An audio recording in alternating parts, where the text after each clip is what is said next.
Listen, I know it's just the first start of his career, and I don't know if Drake Maye is ever going to do anything historic like his brother Luke hitting a shot to send Carolina to the Final Four. But man, after one game, I got to say, Coach Mack Brown, you made the right call. You are Locked On Tar Heels, your daily podcast on the UNC Tar Heels. Part of the Locked On Podcast Network, your team every day. Hey there, it's Monday, August 29th, 2022. The Tar Heels are 1-0. Welcome into the Locked On Tar Heels podcast, the only daily North Carolina show out there. I'm your host, Isaac Schade, and I want to thank you for making Locked On Tar Heels your first listen or your first watch every single day. Please don't forget that we are free and available anywhere you get podcasts, so please subscribe right now so that you don't miss a second of your team every day. And for those of you watching, it'd be great if you would smash the like button. And then as we talk about this game, we'd love to hear your thoughts about all of it and how things went. Here's how we're going to do our game recaps from football games. Every time, first segment is going to be just some big picture takeaways. We'll have several of those. Segment 2 will be the 3 game-changing plays of the game and my Schadey Stat of the game. Oh yes, you know it's back. And then the last segment of our game recaps will be the 3 players of the game, where I'll pick out 3 players and let you know why I think they were the players of the game. So let's start with big picture takeaways. I said all this week leading up to this, and I want to say it one more time right now just to keep hammering it into all our heads. It's just a reminder to not get too high or not to get too low from anything that happened yesterday. All due respect, and I mean that very seriously, to Florida A&M. They are a great FCS football team, and Jeremy Musa, their quarterback, is a dude. But not only are you playing an FCS opponent, it's the first game of the season. You're working in a lot of new people. You're working in new coaches. Just there's a lot of first gaminess to it. That means we shouldn't read too much into anything, no matter how high or too low. So sure, we learned some things, and we're going to talk about that. But we're going to learn a lot more about what this team is or isn't next Saturday in Boone, North Carolina. So nothing is as good or as bad as it currently may seem. There's some things that might be those extremes, but the truth is probably somewhere in between. And let's just say right off the top, you have to feel bad for Florida A&M and everything they went through leading up to this game. I think it just shows there's a lot of things it shows. That's another time for another conversation. But honestly, they availed themselves well, given what they had, given the shorthandedness. And so props to them. And it was great, as always, to get to hear the Rattler Band. So in any game that, especially a season opener against, just frankly, an inferior opponent, there are 3 things you want to happen. You want to win, you want to come out healthy, and you want to have teachable moments. Well, number 1, check mark, achieved. Number 2, there weren't any seemingly big catastrophic injuries. The secondary did lose Tony Grimes early in the game to what appeared to be a concussion. They ruled it as an upper body injury, but I think we'll find that out. So no word yet on if he will be ready to go for next week. We'll find that out as the week unfolds. And then Josh Downs' ankle got rolled up on as he caught a touchdown. So we'll have to keep tabs on that, because given the way he plays as a slot receiver, really needs to be able to make cuts and do all of that stuff. And then 3, there were absolutely teachable moments on both sides of the ball and special teams. And as you would expect in game 1. And so I think you're walking away from game 1 in week 0 with those 3 things that you want: a win, relative health, and teachable moments. So what were some of those things we learned? Well, I know all the hype. Drake Maye is where we want to spend a lot of time, and we're going to get to him in a little bit. So let's just talk about some other things first, so that we can not just drool over Drake Maye the whole time. Because there's going to be some times where we're not going to want to drool over Drake Maye. He's going to make mistakes. He's very young. So here's where I want to start. we got some dudes for the North Carolina Tar Heels at the running back position. Obviously, the Tar Heels lost British Brooks. Very sad, very unfortunate, but thankfully, this is one of the deepest position rooms on the team. You've got 5 other running backs that the coaching staff is looking at with a legitimate shot to work into what they would like to be a 3-back rotation. And so those people are Mr. DJ Jones, who started yesterday, along with Kaleb Hood, true freshman Omarion Hampton, true freshman George Pettaway, and Elijah Greene. Coming into yesterday's game, DJ Jones is your starter. Let me give you what I think the depth chart, I don't know if I'm going to say will be going into week 2, but I'm going to tell you this is where I saw the running back depth chart at yesterday in this game. Number 1, Omarion Hampton. This dude is legit. Number 2, George Pettaway. Yeah, both true freshmen. I'm moving them right up to the top of the heap. They showed me that much. We'll have to see with Pass Pro. Obviously, that's a lot of times where freshmen fail the test, so let's be watching that. Number 3, Kaleb Hood. Number 4, I'm moving DJ Jones down from 1 to 4, and then 5, Elijah Greene. Would love to hear your thoughts on what you think should be the depth chart for the running backs. But Hampton paced the group with the most carries, 14, the most yards, over 100, and 2 touchdowns. Love to see that from your 2 young freshman guys. Next thing, you got to get the secondary healthy. Obviously, as I said, lost Tony Grimes. Ohio State transfer legend Cavazos was already out, has been out for a while. And so your secondary does not have the dudes fully that you want it to. Thankfully, the Tar Heels have been working at developing depth. And so that's growing, but it's got to get there, got to get healthy on that side of the ball. Speaking of which, I think for a lot of people, the takeaway of what needed most work last night was the defense. The offense took a little bit time to get going, but then it was rolling, scored a ton of points. And then it was the defense that people were pointing at. I think looking at there were several holes in the secondary a lot of time. Even on incompletions, there were guys open and just didn't get hit. Yes, some of that is going to be on the secondary. Some of that is going to be on Gene Chizik's calling a football game for the first time in 5 years or whatever it is. But also the biggest place that Florida A&M took a hit with their players that were ineligible was on the offensive line. And so I think they were really working at trying to mitigate that weakness by just getting the ball out as quick as they could. Now they are a fast team that plays fast anyway, but all the more so, I think they're just going and trying to do what they can to mitigate that shorthanded offensive line. Now, in that scenario, I want to see the secondary push up more and try to get a little more press going and things like that. But hey, again, it's week 1 and we learn from those things. And hopefully the defensive line will be able to start really getting that push, and we'll have to watch and see how all that goes as players like true freshman Travis Shaw hopefully get more time. He got in last night, and you can only imagine he's going to get more and more and more snaps as the season goes on. Another big picture takeaway for me was the tight end involvement. We had been told all offseason that we would see all 3 involved in the passing game. And that's Kamari Morales, Bryson Nesbit, and John Copenhaver. And all 3 of them legitimately were. All 3 had at least 2 receptions, and both Morales and Nesbit had a touchdown. And so you love to see that. You love to see how Drake Maye is spreading the ball around. Those 3 guys plus 7 other receivers, 10 total receivers had a catch. That's a wonderful thing. So I'm really curious to see how Coach Longo will continue to utilize and lean on those tight ends with his young quarterback. A couple things that Coach Mack Brown pointed out post-game, something that he really loved was the ability to turn turnovers into points. We know that creating turnovers is something that Carolina has struggled with in the past couple of years. And so we're all looking to see how can the defense, even if you give a little bit, can you ultimately get some takeaways? And they got 2, almost a third, and really almost a fourth if we think about it. Storm Duck almost had a pick 6 on the first series of the game, couldn't hold on to it. But then eventually he had a pick. We're going to talk about that more in a minute. And there was a fumble. And here's the later that was recovered. Here's the big thing about both of those. Both of those turnovers, Carolina turned into 7 points each for a total of 14 points off of turnovers. Not only did they do that, but they did it quickly.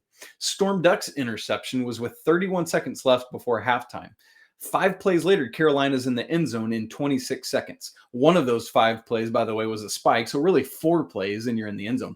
The other one off the fumble recovery, 1 play later, and Josh Downs is in the end zone. So very quick points scored off of those turnovers. You love, again, to see all of those things. Now, not only did Drake Maye spread the ball around in whom he was throwing to, threw to all different parts of the field, really spread it around to the left, to the right, to the middle.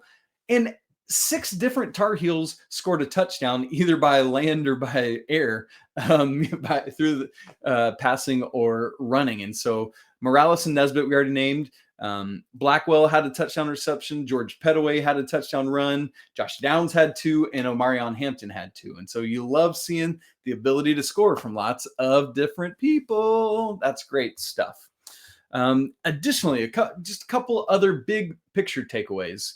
Something that was really big for Carolina was scoring right before and after halftime. You love when you are getting the ball after halftime to score right before it and score right after it. Coach Brown talked about that post game, what a big deal he thought that was, and I'll say more about it in a minute as well, but just want to highlight Carolina's ability to do that. For game 1, you expect a lot of penalties, a lot of miscues. Tar Heels had just 5 penalties for 45 yards. So for game 1, you love that. You're pleased with that. Obviously, you want to keep cleaning it up, and you'd love to have 0. But hey, 5 is a good number for game 1. And then the final thing I want to point out in the big picture takeaways is this. While Carolina had 2 takeaways, they didn't turn the ball over at all. With a redshirt freshman quarterback, keep that in mind. Drake Maye is making good decisions. We're going to talk about him more. That's my big picture takeaways. Next, I want to let you know what I think were the 3 plays that changed this game. And oh yeah, my first Schadey Stat of the game for this season. But first, let me tell you about a little PSA from the National Highway Traffic Safety Administration. Are you one of those people who thinks it's okay to drive stoned? Well, what's the worst that can happen? You end up driving below the speed limit? No big deal, right? Wrong. The truth is your reaction times slow way down when you're high. You not only put yourself in danger, but everyone around you. Talk about being a buzzkill, right? Stop kidding yourself. It's not okay to drive high. If you've ever been using marijuana in any form, do not get behind the wheel. If you feel different, you drive different. Drive high and get a DUI. So I've got for you what I believe were the 3 game-changing plays from last night's game. I'm going to start with what I think was the biggest one and work my way down. The biggest one, honestly, for me, we've already touched on it briefly, was Storm Duck's interception. And I use this one as what I think was the biggest play of the game for a multitude of reasons. Number one, Florida A&M was picking on him a little bit right out of the gate. Went his way. I believe it was each of the first 3 plays of the game. And then on 3rd down to get off the field, they went his way again. That was that almost pick 6 I mentioned a little bit ago that, man, I really thought he should have had that ball, frankly. But still, you get the punt and then you get the ball and you're going. But just that's how things started. And then we get to what was Duck's interception. At this point, Florida A&M has just scored to make it 21-14. I mean, this is a close game at this point. It's almost halftime. You're expecting Carolina would be up really big. Carolina goes into a 2-minute drill, and you're thinking, oh, great. Drake Maye's first 2-minute drill as a starter, get to see what he does. But Carolina got behind the sticks thanks to a holding penalty from Monolith, and then they had to punt. So it's like, dude, Florida A&M could tie this game going into halftime.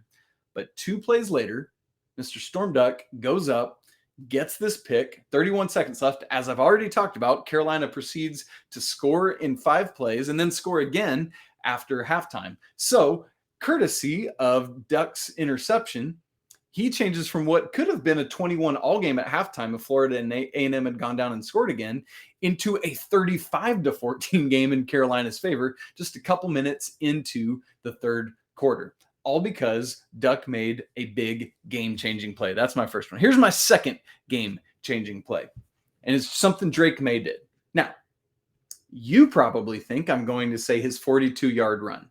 And that was a phenomenal run, a great play, other than get down, get out of bounds, whatever you got to do. because it seemed like he really settled in after that. But I want to highlight a different play, and here's why. I think this play, there are many, but this one for me singularly did this, showed the poise and awareness that he already has as a red shirt freshman. All right, this is Carolina's third offensive series. It's near the end of the first quarter. At this point, it's tie game, 7-7. Carolina ball at the FAMU 35, a minute 10 to go. And you're getting into this scenario and you're thinking, oh man, it's the end of my first quarter. Maybe you're getting jumpy because you're in the opponent's territory. You're thinking, man, we can score again, take a lead into the second quarter, whatever it may be. But no, Drake Maye is cool, calm, and collected. He is a dude that you want on your side paving the way. Florida A&M's cornerback off to Drake Maye's right kind of tips his hand that he's bringing a blitz hard, like he is coming. Gavin Blackwell's out there on the perimeter, gets a little hand waggle into Drake Maye to let him know what's coming. Maye either notices the hand wave or notices the movement from the cornerback from his periphery and immediately sees the blitz coming, boom, turns, fires to Blackwell. The safety can't get over in time, and Blackwell picks up 12 yards. Now you're on the edge of the red zone, and guess what? Bryson Nesbit touchdown, or was it Nesbit? Sorry, let me look back at my notes here. Yes, Bryson Nesbit touchdown on the next play. So Drake Maye's cool demeanor, his ability to just settle in, see what's happening with the defense, get a good pre-snap read, sees what's happening over here to his right, gets it out to Blackwell, gets Carolina down nearly into the red zone, and then scores one play later. This dude is a dude. All right, love it. Third and final game-changing play for me. Now, it's going to be a running back, and it's another switch for me where you probably think I'm going to talk about Omarion Hampton, and that's where all the love is going. So I just want to point to his classmate, fellow freshman George Pettaway, because these dudes are both uber talented. Let's not get ahead of ourselves, but man, I saw a vision last night of this could be the next Michael Carter and Javonte Williams, just tag teaming the duties back here, tapping each other in and out when it's time to switch. Now, again, I don't want to get ahead of myself, but that could be a real thing. All right, Heels are up 11 starting the fourth quarter. Some real game pressure here. It's 35-24. Omarion Hampton getting all his headlines. That's great. Pettaway has a run to get Carolina comfortably past midfield from like the 47 up to like the 35 or something like that. Next play, Drake Maye, quarterback keeper, slides, and Carolina's on the A&M 29-yard line. Another handoff to our guy, George Pettaway. Interestingly, Bryson Nesbit is in the backfield with him. Maye off to the left is Bryson Nesbit. Off to his right is George Pettaway. Nesbit goes and clears a block out, and then Pettaway is on his way. And this dude is making fierce cuts. The first big cut just plants that foot and is gone the other direction. Has another little more shifty cut, a little about 5 more yards downfield, but in so doing, blows through 3 would-be tacklers and then outruns 3 more Florida A&M defenders to the end zone. He's kind of tackled into the end zone. But it for me was just this run, again, in the fourth quarter to give Carolina some breathing room that they needed up to 42-24 at that point. Not only did what Carolina needed to help grow the margin, the leading margin, but also showed like, hey, Omarion Hampton, awesome. Look out. I'm coming as well, and I'm going to be a dude too. So George Pettaway, love that. That is my third game-changing play of the game. Okay, friends, you know what time it is. It's time for the Schadey Stat of the game. After every Carolina football game and men's basketball game, I give you my Schadey Stat of the game. It's my last name. It just makes sense. And there we go. You ready for this? 0 sacks allowed by the offensive line. Yeah, that's right. Now, contextually, you might think, okay, great. How often does that happen? Well, let's go back and take a look. Last season, 2021, every game last season, all 13 of them, Carolina allowed at least 1 sack. In fact, In multiple game in 10 of the 13 games last season, Carolina allowed multiple sacks, at least 2 or more. And in 9 of the 13 games, Carolina allowed at least 3 sacks, including a season high 8 to Georgia Tech. Yeah, there was no game last season with 0 sacks allowed. Let's look back at 2020 then. Remember, there were only 12 games that year because of COVID, but every one of them, Carolina allowed at least 1 sack and multiple sacks in 8 of 12 games. So every game in 2021, every game in 2020, you got to go back to the bowl game, the Military Bowl against Temple to end the 2019 season to see the last time Carolina didn't allow a sack. In fact, they did it 2 of the final 3 games that season. That's super impressive. But regardless of opponent, to begin a season with a new offensive line, a new offensive line coach, a new very young quarterback, and not give up a sack, that's telling me something. That's impressive. Oh, and by the way, they paved the way for 319 rushing yards. Now, are they going to go to Boone and not allow a sack next week against Appalachian State? I would hope not. That'd be awesome. But that just doesn't seem realistic. However, you love to see this start, and you can't wait to see how the offensive line continues to perform going forward. Okay, let me take off the shades for the Schadey Stat of the game. Can't wait to bring that to you each week. And we'll end by talking about my 3 players of the game. And I've avoided talking about him, but now we have to. Drake Maye. Redshirt freshman Drake Maye wins out, is named starting quarterback QB1 last week, early in the week, over Jacolby Criswell. Comes in and honestly blew away my expectations for what he would do. Is he exactly like Sam Howell doing what Sam Howell does? No. I thought he took fewer downfield shots. I thought he was more calculated, like carving up the defense a little more, going through his progressions, just finding the right guys at the right time, moving the pocket when he needed to, getting out of the pocket when he needed to. Yes, there are things to work on. There's footwork things sometimes. He himself talked about on that big 42-yard run. Man, I had the ball in the wrong hand. I got to get out of bounds. There was that play near the end zone where he almost scored that he went flying through the air. I love the moxie of that. I love him getting out and going, but I don't want that from QB1. Now, thankfully, he can take some of those risks because you got Jacolby Criswell sitting on the bench, and that's great. But man, the poise that he showed, I was super impressed. Now, can he do that next weekend in Boone, North Carolina for a noon game with a crazy raucous atmosphere? We'll find out. Going to be very interesting. But here's the thing for me. If I'm Mack Brown, I am riding this guy. I hate that for Jacolby Criswell. I would love to see him get in and have more time. But Drake Maye showed me everything I need to say, dude, this is the guy. I'm on board the Drake Maye train. Don't flip-flop. Stick with Drake Maye. If this is the guy we're going to get week in and week out, stick with it. Number 2 player of the game for me, let's go on the other side of the ball, Power Echols, which, by the way, I love that name. What a rad name for a linebacker to have. Now, Cedric Gray is the guy. He's the leader of this defense, along with Ray Vahasik, 2 just veterans of the defense. But remember, this time last year, Cedric Gray wasn't a starter. He came in, took over the starting role from Eugene Asante alongside Jeremiah Gimmel, and so he's going to continue to be the guy this year. But we've got these 2 linebackers. Remember, it's a 4-2-5 scheme under Gene Chizik. So these 2 linebackers, Cedric Gray, Power Echols. And let me tell you, I just found myself just watching Power Echols last night. Where is he? What's he doing? What side of the ball he's on? Led the team in tackles with 10, 9 of which were solo tackles. That's awesome. Like a lot of times you'll be like, oh man, he had 15 tackles, but 4 of them were solos and 11 were assists. Love that he's out there making plays on his own.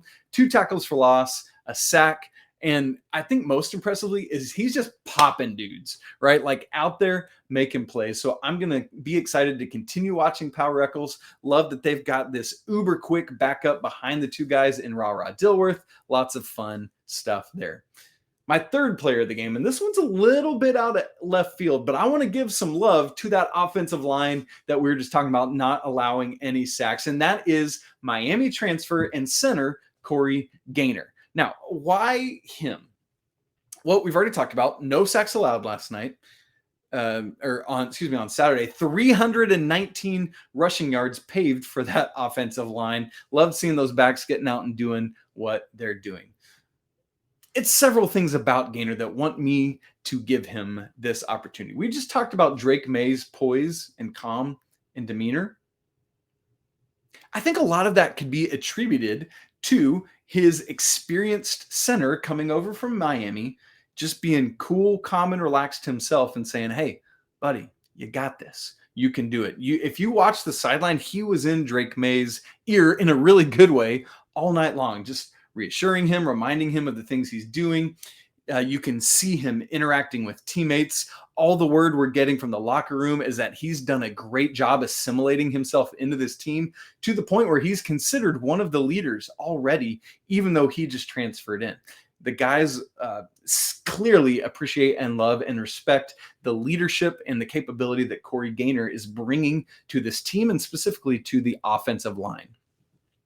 Also, it seems like he's got a little bit of some swagger to him. Mack Brown told this story after the game last night, that as he was walking out to be interviewed on the ACC network set after the game, Gainer stopped him and said, hey, coach, did you know I never lost in this stadium? Meaning, obviously, he won last night, but there were some other times when he won in that stadium as well. And you just love like a young man's willingness to give it to his head coach like that in a respectful way. And clearly Coach Brown thought it was funny and all that. And so I just love little things like that and see what he's doing. And so keep watching Corey Gainer, see how his presence brings life, but also calm to this team, especially to this offensive line that is looking to grow from, frankly, what was a year when they didn't do what everyone hoped and expected they would last year. That's my three players of the game. Drake Maye. Drake Maye is a center, Mr. Corey Gainer, and then Power Echols just blowing people up from that linebacker spot on the other side of the ball.